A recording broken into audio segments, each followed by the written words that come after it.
Border lines. We go beyond boundaries. You know, let's be honest here. This is an organization that sent nearly 3,000 terrorists into Israel. And on the most part, they were proud. They don't care if they die. All they care about is killing Israelis and killing Jews. Why is it that the Palestinians cannot go by dialoguing with these people through other international bodies?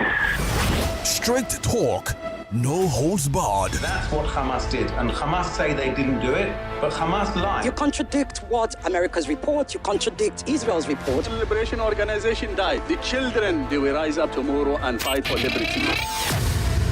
Biggest conversations from around the world. Borderlines with Ireti Bakare-Yusuf.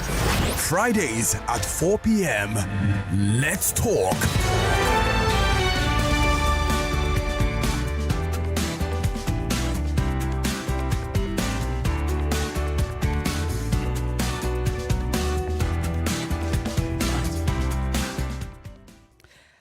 Good afternoon, Lagos, Nigeria, Israel, wherever you're joining us from. I know some of you joined from Europe, etc. Welcome to Borderlines, the only show that takes you beyond borders.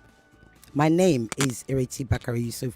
We have a full 2-hour show for you today, but my first guest is a friend of the house. Okay? He is, and you've probably heard him here before, the ambassador, the Israeli ambassador to Nigeria, Ambassador Michael Freeman. Michael, welcome. Good afternoon. How are you? I'm very well, thank you. How are you? I'm okay. Excellent. Thank you. Excellent. Thank you for joining us once again. There is something on my screen. Can you please remove it? Thank you.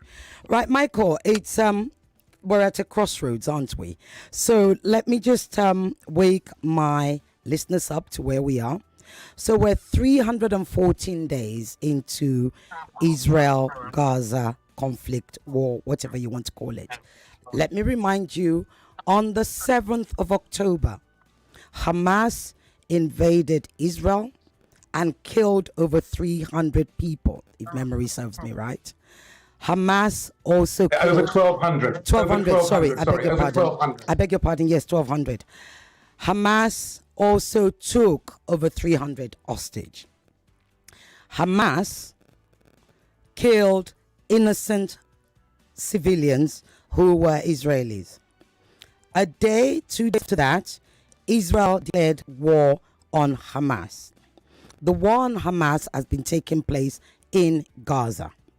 Since then, it was confirmed yesterday, there are over 40,000 Gazans, Palestinians, who have been killed. Okay, over 15,000 children, over 90,000 who are injured. Then we have an unaccounted amount who are under the rubble, whom nobody can account for. But it is estimated that those bodies could be anything between 15 to 20,000, estimated. So now, where are we today? About a month or so ago, perhaps 2 months, President Biden presented a ceasefire. I think it's a 3-part ceasefire. I'm trying to remember it off my head. It's a ceasefire that was supposed, or a ceasefire plan, may I say, that was supposed to lead eventually to a permanent ceasefire. Okay, that conversation has continued. Hamas had responded before. Israel had responded before. There seems to be no general consensus or agreement. As of yesterday, Hamas said they were no longer taking part in the ceasefire talks because they believe they had already presented their side.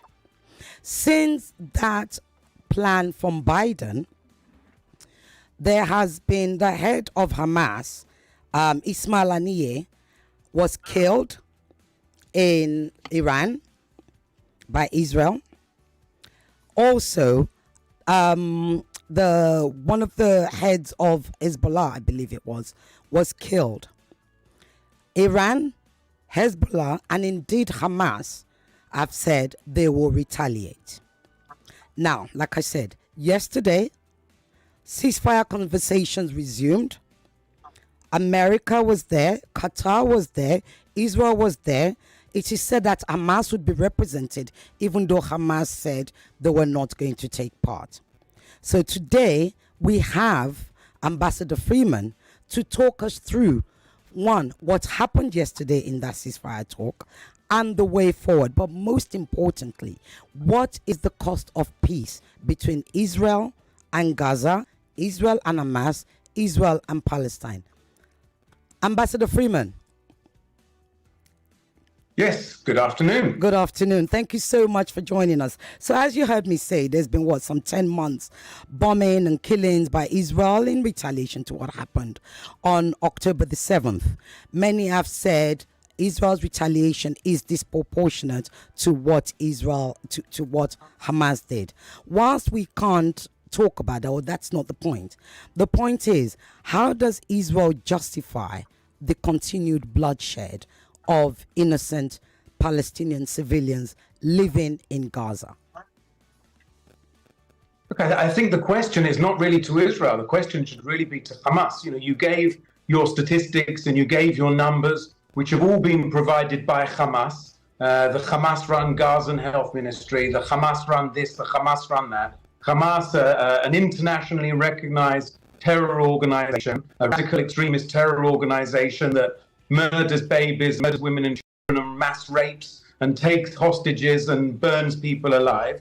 This is the organization that's putting out those numbers. Israel issued numbers yesterday that said at least, and I say at least, 17,000 of those people who have been killed are Hamas terrorists. So if we accept the Hamas numbers, and I'll be very clear, I don't accept the Hamas numbers. I'm sure they're exaggerated and they're not accurate. But even if we accept them, then almost 50% of all of those who have been killed are Hamas terrorists.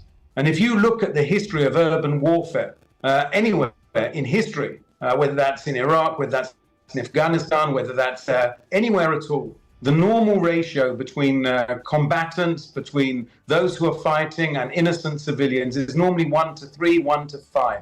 If we take Hamas's figures at face value, and as I said, I don't, but even if we do, the ratio is pretty much 1 to 1, which would be unprecedented in urban conflict. It would be unprecedented in history. And you're right, that the death of the innocent Palestinians is a tragedy. I don't want Palestinians to die. The death of innocent Palestinians is an absolute tragedy. We need to ask Hamas why it is that they've chosen to locate their bases and locate their terror infrastructure behind civilian populations inside Gaza. Why is it that Hamas is still holding 115 Israeli hostages? If they want this to end, they just need to release the hostages and surrender. If they do that tomorrow morning, this is all over. We have no interest in being in Gaza. We have no interest in being there. We want to leave. We want to have a peaceful border there. And we do not want in any way to have this conflict. So it's really up to Hamas. Okay, so if I got you right, you don't agree with the numbers, as you said, because Hamas is a terrorist organization, correct? Correct. And as I said to you, and even if we do, the Israeli numbers put at a minimum, 17,000 of those killed are Hamas terrorists, at a minimum. Okay, so if we remove 17,000 from 40,000, would you agree to that? To remove 17,000? No, as I said to you, I don't believe. I said to you, I don't want to fight over numbers, because the issue of the numbers is whether it's this number or that number isn't really the important factor. The important factor here is that Israel is doing everything we possibly can to minimize civilian casualties on the behalf of the Palestinians, and Hamas is doing everything they possibly can to maximize civilian casualties. We don't want people to be injured, and Hamas does. However, numbers do matter, because you've contested the numbers that we've been given officially, right? You've contested it, and you've said, because Hamas, who is, I must point out, a democratically elected government in Gaza, you said because they're a terrorist organization, Israel does not agree with the numbers. So what number does Israel agree with that has been killed? What is the number of Palestinians that Israel would say has been killed according to Israeli numbers? Well, we haven't done a full analysis on how many. Well, we've done analysis on how many terrorists have been killed.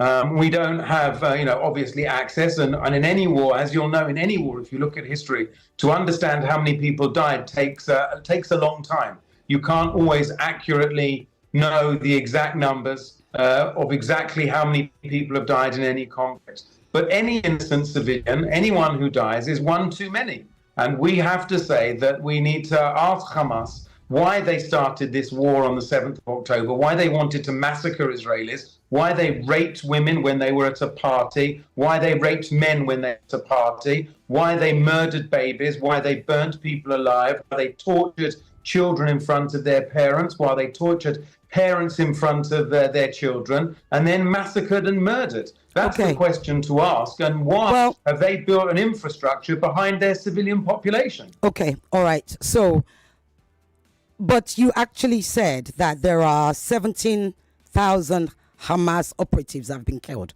correct? Are we agreed on that? 17,000 Hamas terrorists at least have been killed. Right, at least 17,000. So how is Israel able to identify that number, but Israel is not able to accurately identify how many Palestinian civilians have been killed? Well, because, look, it's our soldiers will report to us how many have been killed in battles, how many people have attacked them with guns, and how many people they know they've eliminated in battles. A lot of the battles are very, very close range within urban warfare, in streets and in fighting. And as I said to you, what we said to you is that we believe the number is at least 17,000. The number may be significantly higher than that. We have just given based on all of our intelligence, and our intelligence is obviously very good, and our intelligence is very accurate about what's happening there on those areas, and therefore that's how we've come up with that number. Okay, so given that Israel, and I'm sorry to go on about this, but you've just said Israel's intelligence is accurate. For an intelligence that is accurate, one would expect, and given that Israel has pretty much a register of all Palestinians, because it has to be submitted to Israel, I would expect, and I think it's reasonable, to expect Israel to know that, okay, when we bomb these buildings, whether you say Hamas is there or not, that's not what I'm questioning. When these buildings are bombed, this many people are living there. One. Number two, given that Israel is the one that actually says to Palestinians in Gaza, move to this space. So given that people have been moved around quite a bit, one would expect Israel, who has, as you say, accurate intelligence, to know the numbers, at least be able to give us the numbers according to Israel, because we can't just, pardon me, Michael or Ambassador Freeman, we cannot continue to disregard a number that is being quoted on every news network, which historically, when Hamas has given numbers, being the government in Gaza, historically in past wars, they've actually pretty much aligned with what the United Nations gives and what civil society gives. So how do we continue to dismiss that? Israel is the only one that's asking us to dismiss that. Well, a couple of things. There is no civil society in Gaza. Civil society is controlled by Hamas. There are no independent civil organizations, because Gaza is not a democracy. It is a vicious military dictatorship run by a Michael, if I may, sorry, Ambassador Freeman, I need to interrupt you. Hamas was voted in. That vote was deemed, the election was said to be free. Permit me to finish. It actually is relevant, because you're saying that they were not democratically elected, and I'm saying, according to records by the United States itself, that election that brought in Hamas was qualified as being free and fair. Okay, so I'll ask you a couple of questions. I have to ask you the questions. Ambassador, I have to ask you the questions. I'll answer. Let me answer, and I'll tell you. Okay, go ahead. When was that election held? When was that election held? 20 years ago.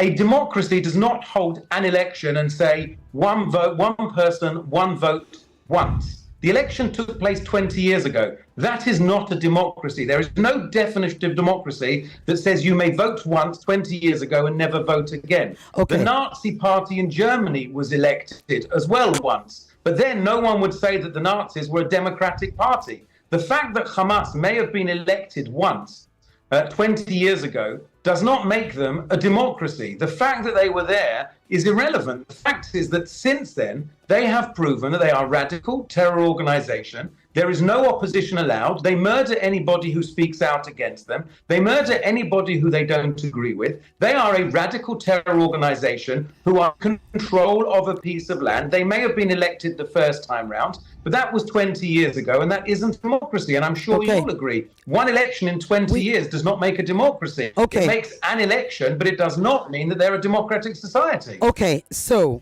you're right. It was 20 years ago. However, there was supposed to have been another election, which of course was moved by the Palestinian Authority, Fatah. Hence, there was no election again because conflict started. However, you talk about Israel, and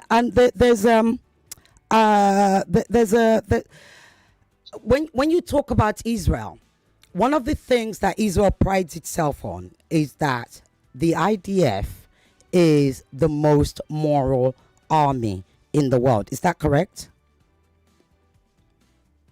Absolutely. Right. Okay. So if the IDF is the most moral army in the world, how moral is it that the same IDF, members of the same IDF, have actually just recently been accused and perhaps to stand trial for raping, what we call digital rape of a Palestinian prisoner?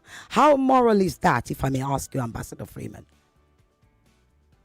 That's very easy to answer. It's utterly immoral. Firstly, there's an accusation. There has not been the trial hasn't taken place and nobody has been convicted yet. But the fact is, when these accusations are made, the individuals accused have been arrested, they've been questioned, they'll be tried, and if they carried it out, they'll be put in prison. That is what happens in a democracy. That is what takes place. And I'm certainly not going to sit here and defend that. If that happens, and again, I say if that happens because, as you're aware, the trial hasn't taken place yet. But if that happens and these people are convicted, that is utterly disgusting. It is utterly outrageous. There is absolutely no place for it in Israeli society. There is no place for it in Israel. And it's utterly condemnable. And we as a democracy and as a moral army are taking action, as opposed to Hamas, who actually, as a matter of policy, rape Israeli civilians, rape Israeli women, rape Israeli men, murder and burn people alive. Okay. And when they do that, they get if I may just interrupt from you, Hamas. because we don't have much time. I hear you on Hamas. Talk to me about Lavender. About what? Lavender. The AI, You need the AI system called Lavender. a what system? The AI system called Lavender. So it has been reported. It has been reported by several press organizations that Israel uses Lavender AI to, if you like, for want of a word, because I don't have the technical language right now, to actually direct its missiles or bombs to buildings, which is why there are so many civilian buildings. So what it is how Lavender works, according to how it's described. If it is believed, if Israel believed that one Hamas connection, operative or whatever is in a building, once Lavender spots that person, Lavender, without taking account of how many civilians could be in that area, in the building or anywhere, Lavender is then used to target that building, which is why I'm asking you, talk to me about Lavender, please. Okay, so that report, whilst it was in a number of newspapers, was based on one report from one person. The Israeli army has since been very clear that that is not true. We do not use this AI in order to make decisions about targeting. The decisions to make targeting are human and are weighed up, and every strike and every target is checked and double checked, and we weigh it against the cost and the risk of civilian casualties, and we do what we can to minimize civilian casualties. Okay, brilliant. Therefore, if it's human, as you said, why then, when we hear just recently 100 people, 100 Palestinian civilians were said to have been killed in a building. Meanwhile, Israel said that one Hamas operative was killed. So if indeed it is human, if the calculations is done in human form, Why are there so many civilians killed for 1, 2, maybe even 3, forgive me, Hamas, as you say, terrorists, to use your word? Where is the human that says, okay, we can, because you say Israel is sophisticated, Israel has accuracy. I'll answer that. Why? It's very easy. Go ahead. Because it wasn't 100 people. That is the number. And you asked me. So how many is enough? How many is your number? Let me finish. You said to me, why do I dispute the 40,000? Because Hamas lies. And for example, the story of last week where they said 100 people were killed, the reality is that we said at the time that no more than 50 people were killed in that strike. So does that make it okay then if it's 50? Can I finish? Go ahead. Can I finish? We have since named 43 of the people in there as Hamas terrorists. We've provided their names, we've provided their photos, and we have shown that 43 of the 50 were terrorists. Okay. Now that doesn't mean that the other 7 were not terrorists, but it is possible that they were innocent, and that would be an absolute tragedy. But international law does not prohibit civilian casualties. What international law says is you have to take every precaution, and your decision and your targeting has to do what is possible in order to minimize civilian casualties, and your decision has to be based on the strategic aim and on the threat that they pose. And if we can destroy 43 Hamas terrorists who are involved in a war against us, then we will do that, whilst as long as we can minimize and hopefully have 0 civilian casualties. Okay. There is still this question of the IDF being the most moral army in the world. You talk about numbers, you are confident of Israel's numbers, but you're not confident of how many civilians have been killed. You just told me that, okay, it wasn't 100 last week, it was 50 that were killed, and 43 were Hamas terrorists. How many of the 7 were children, Michael? Well, I don't have those statistics, and I don't have those numbers. And I hope that, and again, I want to be very, very clear that I hope that those 7 will turn out to be Hamas terrorists as well. And I hope that none of them were children. I hope that none of them were innocents. That's what I hope, and that's what we will try and do. My question to you would be, what were 43 Hamas terrorists doing with a bunch of children around them if they were children? That's your question you need to be asking, is why does Hamas locate its terror leaders around children? Why does Hamas locate its terror leaders around women and around innocents? If Hamas was a real army, if Hamas was a serious person who was really interested, they wouldn't be doing that. They would clearly identify. This week, Hamas fired 2 rockets at Tel Aviv. Both of them landed, one of them landed in the sea, and one of them landed inside Gaza, and who knows how many Palestinians were killed with that rocket that landed inside Gaza. But these were fired, and in the pictures that Hamas released, the people who were firing the rockets were dressed as civilian, in civilian clothes, looked young boys around 17 or 18, and I'm quite sure that if Israel were to kill them and were to target them, Hamas would say 2 innocent civilians or 4 innocent civilians were killed, because look, they're wearing civilian clothes. Hamas hides amongst civilians, they are acting amongst civilians, and therefore it's very, very difficult, and you cannot believe anything that Hamas say. Okay. We don't have much time today. I enjoy talking to you a great deal. Let's move on to ceasefire. Where are we with this current ceasefire discussions? The conversations are ongoing. They're happening now. As you said, it's based on the ceasefire plan that President Biden outlined, which was an Israeli ceasefire plan. We need to be very clear on that. This was provided by Prime Minister Netanyahu. It's an Israeli ceasefire plan, and it's Hamas who are refusing it at the moment. Hamas are refusing to have a ceasefire. They are refusing to enter into those conversations, and that's the reason that things are stuck at the moment. They want to change the guidelines. They want to change the rules. In the first stage, there are meant to be 30 hostages released. Hamas have said, well, we'd like to release dead bodies and not only live hostages, which is obviously unacceptable. You need to release live people in the first stage. Hamas are playing games. Hamas are the ones who are not there. You said it yourself. They're refusing to go to ceasefire conversations because Hamas are the ones who are problematic here. We are there. We hope something comes out of it. So, as of yesterday, there is still no way forward. Is that correct? Well, the conversations are moving forward. Today, I can tell you that as of now, conversations are still moving forward. There are plans for continued conversations over the weekend and into early next week, and there will be a follow-up summit sometime towards the end of next week, where I hope we'll have made significant progress. But we are moving forward. We are in discussion with the Qataris, with the Egyptians, with the Americans, to work out a proposal that works, that allows us to put in place safeguards, because we know that Hamas can't be trusted. And so we're working out about the mechanisms. The framework, as you know, was outlined by President Biden, and we are now working out the details of how that framework should be implemented in order to make sure that Hamas don't renege on it, because they've reneged on every other ceasefire. Remember, on October the 6th, there was a ceasefire. There was a ceasefire then, it was Hamas who broke it. So we know that Hamas don't stick by ceasefires. Let's talk about, you talk about integrity, the integrity of Israel, the accuracy, etc., etc.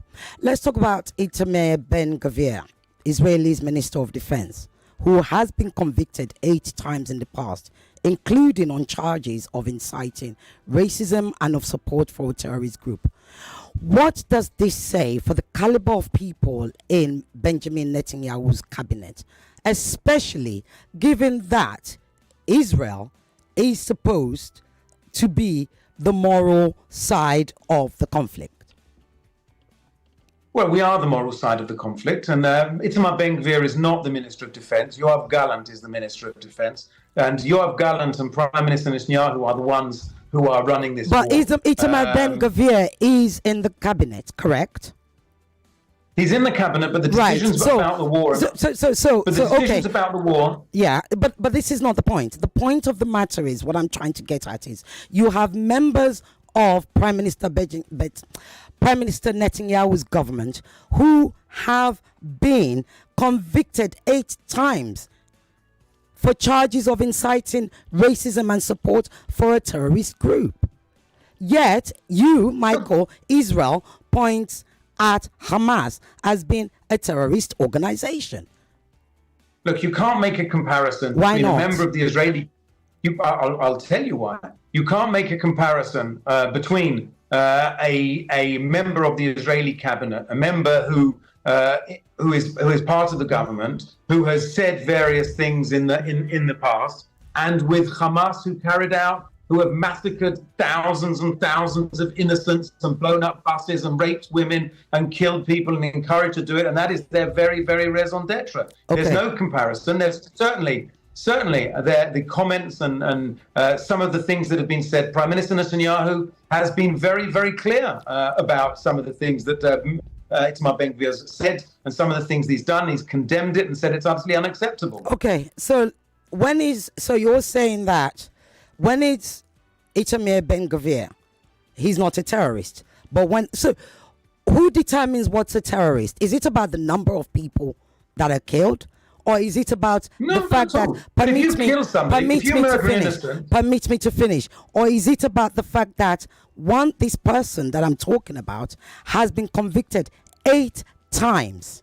8 times. And you're saying he should not be compared to Hamas, who you say is a terrorist. So is it a case of my terrorist is better than their terrorist? What?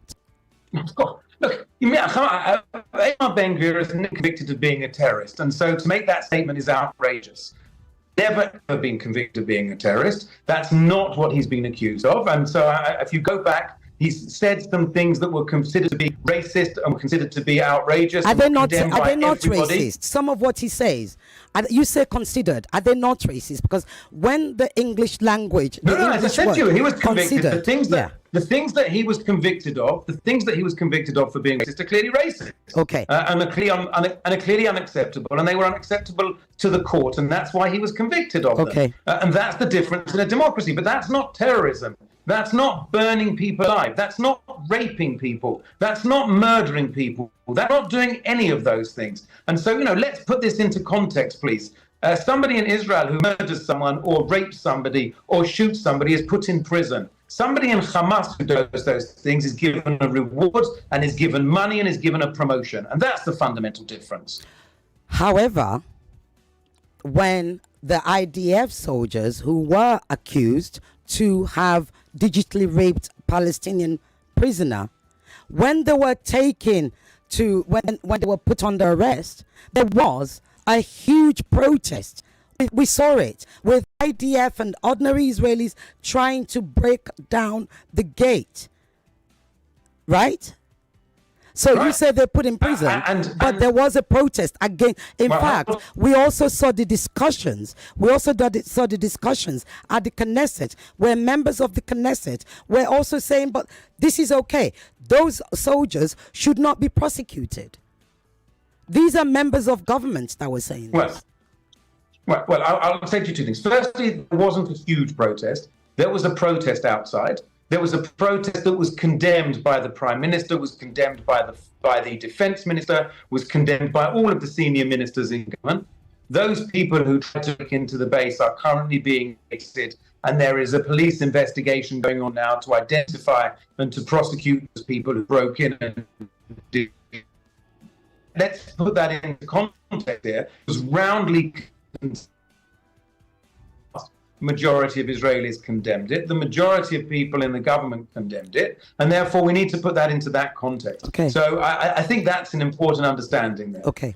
Let's talk about Iran. Does Israel want a full-fledged war with Iran, or is Israel making concerted efforts to avoid a full-fledged war with Iran?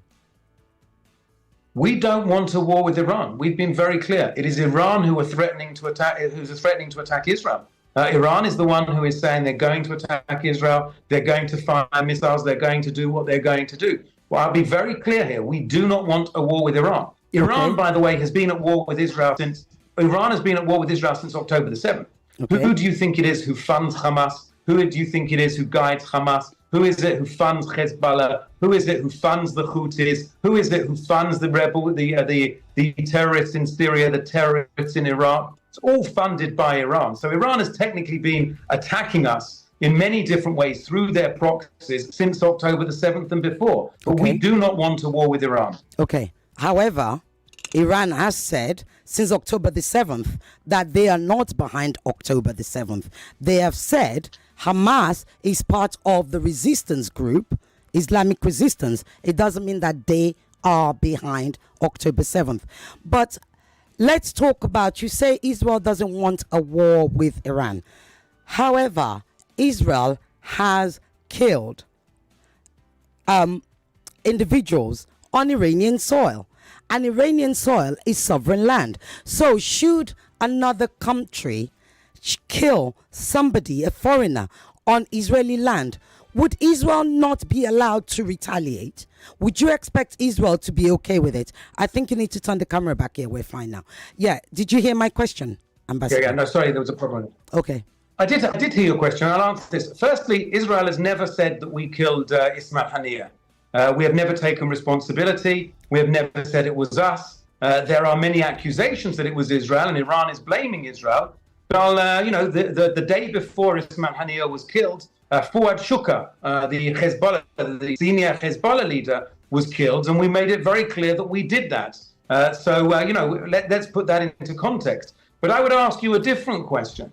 The question I would ask is this: when Osama Bin Laden was in Pakistan and the American force killed Osama Bin Laden, nobody said, Pakistan should now attack America. Pakistan should now destroy America. Pakistan should fire rockets at America. Of course not. The world said the world is a better place because an arch terrorist has been taken off the earth. And so I would say to you that actually what the world should be saying is whoever killed Ismail Haniyeh, and I don't know who killed Ismail Haniyeh, but whoever did it, the world should be saying, well done. You've taken an arch terrorist who was responsible for the murder of thousands of Israelis and thousands of non-Israelis. He was killed in Iran, and actually the world should be saying, well done to whoever did that. And certainly Iran shouldn't be threatening to respond. No one would have thought that Pakistan should respond over Osama bin Laden. And this is a similar situation. Ismail Haniyeh, if anything, has killed more people than Osama bin Laden, is responsible for more deaths and more tragedy than anything that Osama bin Laden did. However, with one difference, America did actually accept that they killed Osama bin Laden. You are saying Israel hasn't. So if Israel didn't kill Ismail Haniyeh, who did? I have no idea. Okay. I genuinely have no idea who did it. Israel But I'll tell you continues this, to say, no, go ahead. The line is not great. We seem to be having a problem with the connection. mourning death. Go ahead, please. I said I'm not mourning his death. I said I'm not mourning his death. This is a man who on October the 7th publicly and openly gave thanks when Israelis were being massacred on the streets. He was filmed in his hotel room, in his 5-star hotel room with his $10 in it. He was the one who was filmed. This is what's on and on October the 7th. This is great, the way Hamas are murdering Israelis. This is absolutely wonderful. I'm certainly not mourning his death. This is a man who is an arch terrorist who was responsible for some of the worst massacres that Israel has known. And I certainly will be sleeping better knowing that this man is no longer on the earth. Although Israel doesn't accept that, Israel hasn't said they killed Haniyeh. And the same thing, Israel accuses Iran of being behind October 7th. Iran has said they're not behind October 7th. Israel expects us to believe that, what Israel is saying. But Israel... Well, we didn't say that. We didn't say that. What we said was that Iran is sponsoring Hamas and that is providing weapons, training, and financing to Hamas, and is providing weapons, training, and financing to Hezbollah, which on October the 8th began firing rockets into Israel for absolutely no reason other than they wanted to fire rockets into Israel and kill Israelis. 80,000 Israelis have been evacuated from the north of Israel. 44 have been killed by Hezbollah rockets. Again, you're seeing the same thing from them. Okay, so in parallel, what you're saying about Iran, Israel's claim about Iran sponsoring Hamas and funding them and giving them ammunition, effectively goes for Israel. America, USA, continues to give Israel ammunition and fund Israel to fight this war, correct? No. I'm just saying. But the parallel is. Yeah, but Nigeria. But hold on a minute. Nigeria also receives weapons from Nigeria. But Nigeria isn't at war. Nigeria isn't at war, right? What I'm saying is Nigeria. I would ask the question. What I'm saying is Nigeria at war with Boko Haram. But Boko Haram is on our border. Boko Haram is not an elected government in any part of Nigeria. That is the difference. So every time you make such comparison, it's a false comparison. Let me go. We don't have time. Permit me to just confirm this. We don't have time because we're about to close now this interview. I just need to ask. So the upcoming US elections, yeah? How do you expect it to affect the U.S.-Israel relationship? Do you have concerns about the stance of any of the leading candidates that could affect the diplomatic relations? I have absolutely no concerns whatsoever. Israel-America relations are based on values. They are based on experience. They are based on common interests. America is Israel's strongest ally in the world. It will remain our strongest ally in the world. America is our strongest friend in the world. And we certainly don't get involved in internal politics. And whichever person is elected the president of America, we expect the relationship to continue to be as strong as it is, to grow and to develop in every single way that it possibly can. I've got no doubts about that whatsoever. Okay. I believe, have I still got time or am I out of time now? Let me talk to you about your expectations of peace. What does peace look like for you, for Israel? Well, peace can't happen. Peace can't happen while Hamas still exists. And I know that you keep telling me that Hamas were elected and somehow that makes. Well, no, let me correct you. I am not telling you. That is a fact. I am not telling you. No, I understand. America says so. Well, hang on a minute. You're missing what I'm saying. You're saying And America, but also does something else. America accepted they were elected 20 years ago, but America also says they're a vicious, violent, terror organization that have no place in the future and have no place in the Middle East and shouldn't be there, and they need to be destroyed. Okay. So the fact that they were elected is irrelevant in the same way that the Nazis were elected. That doesn't mean, well, in that case, because they were elected, they're all good and all great. I see. The fact that a party was elected is utterly irrelevant. Okay. It's utterly irrelevant. They may have been elected once. We've run out of time, Michael. But they are a radical terror organization. Okay. You simply can't tell me that it's okay to murder, rape, and burn people alive deliberately. Okay. We've run out of time, but if I could just ask, I have two last questions, which is Kamala Harris, who is the Democratic candidate for president. She has said she's pushing for a two-state solution. Would Israel agree to that? In short response. What that other state looks like. I in two senses. Depends what that state is like. If that state is another Hamas state, if that state is going to be another one that threatens Israel, then it's not. And it's not good for Israel. Okay. Good for the region, and it's not good for America. Okay, so whatever needs to be there needs to be a peaceful body that wants peace with Israel. Okay, so finally then, what kind of government does Israel think is the good government in Palestine? Would you accept Fatah, Palestinian it needs to be Authority? It needs to be. I'm not going to tell you what I would accept and what I wouldn't accept. I'll tell you the guidelines. The guidelines need to be that whoever is there needs to clearly condemn what happened on October the 7th, clearly say they want peace with Israel, accept that the Jewish right, we've got 2,000 years, 3,000 years of history in the land, that we're not going anywhere. I reckon that the Jews are there to say. No, but what I'm saying is, going forward, we need to have peace together. So going forward, Israel claims to want peace. Hamas claims to want peace. Kamala Harris, who is permit me to finish. Permit me to finish. Because this is the last part. We need to close on this. Kamala Harris has said that she will push for a two-state solution. Again, finally, because literally I have to get off. My next guest is coming. What kind of government does Israel want in Palestine? Let's leave the history, because you and I have done this history many times. What does the future look like? Who will Israel accept? The future looks like a peaceful government that says that Israel has a right to exist, that as a Jewish state, that Israel has 3,000 years of history, that the Jewish people have 3,000 of history in this land, and that they accept the right of the Jewish people to a Jewish land in their ancestral homeland. Okay. And to be able to do that is the key. And I will tell you now, Hamas doesn't want peace. Hamas, if you ask any Hamas representative, do they accept the right of the Jews to be in that land? They will say no. If they say, do they have the accept the right to Jews to have their own state? They will say no. Okay. Hamas doesn't believe in that. Hamas believes in terror, and Hamas believes in killing me. Okay. Ambassador Michael Freeman, it is always an absolute pleasure, an educative pleasure to have you talking and just expanding for us the side of Israel in all of this, because it can all get very complicated. Thank you for being our guest on Borderlines. Have a wonderful weekend. Thank you. And you. Thank you. Take care.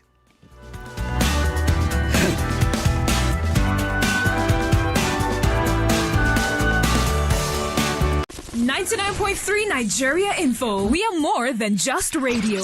Subscribe to our YouTube channel at Nigeria Info FM. Check us out on Facebook at Nigeria Info 99.3. Follow us on Twitter at Nigeria Info FM and on Instagram at Nigeria Info FM Lagos for live updates as it happens. 99.3 Nigeria Info. Let's talk.